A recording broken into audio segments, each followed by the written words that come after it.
अगर आपको infinity minus infinity equal to zero लगता है तो वो गलत है, और अगर आपको infinity minus infinity equal to infinity भी लगता है तो ये भी गलत है। तो सही क्या है, चलिए देखते हैं। इसका सही आंसर जानने के लिए आपको पहले इस तरह से सोचना पड़ेगा कि मान लीजिए कोई एक इक्वेशन है एक्स स्क्वायर माइनस एक्स, जहां पे एक्स जो है वो इन्फिनिटी की तरफ जा रहा है।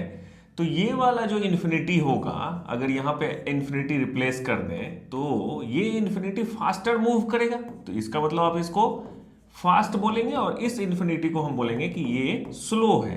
तो इसका मतलब जब यहां पर आंसर निकालेंगे तो क्योंकि ये भी इन्फिनिटी है ये भी इन्फिनिटी है, तो इसका आंसर प्लस इन्फिनिटी की तरफ चला जाएगा। अगर आप इसी को दूसरे तरीके से सोच सकते हैं कि x माइनस अगर एक्स क्यू इस तरह का कोई एक फंक्शन है जहां पे x फिर से इन्फिनिटी की तरफ ही जा रहा है, तो यहां पे क्या होगा कि ये वाला जो इन्फिनिटी है ये स्लो मूव करेगा, और ये वाला जो इन्फिनिटी है जिसको 3 पावर हम दे रहे हैं तो ये फास्ट मूव करेगा। तो इसका मतलब इसका जो आंसर आएगा वो माइनस इन्फिनिटी आ जाएगा। आ रही है बात समझ में? अगर इसी को तीसरे तरीके से आप सोचना चाहें, अगर कोई फंक्शन है कि x प्लस 5 और माइनस एक्स इस तरह का कोई एक फंक्शन है, यहां पे भी अगर x इन्फिनिटी की तरफ जा रहा है, तब यहां पे क्या हो जाएगा, ये सिमिलर स्पीड से जा रहा है तो ये 5 माइनस इन्फिनिटी, तो इसका आंसर 5 हो जाएगा।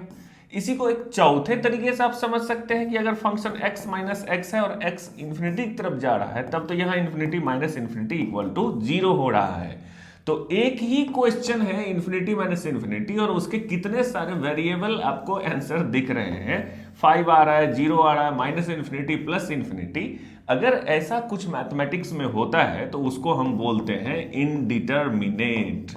तो इसका मतलब हम इसको डिटरमिनेट ही नहीं कर सकते, होगा कुछ ना कुछ लेकिन हमें पता नहीं, इसको इनडिटरमिनेट बोलेंगे। Infinity minus infinity is indeterminate.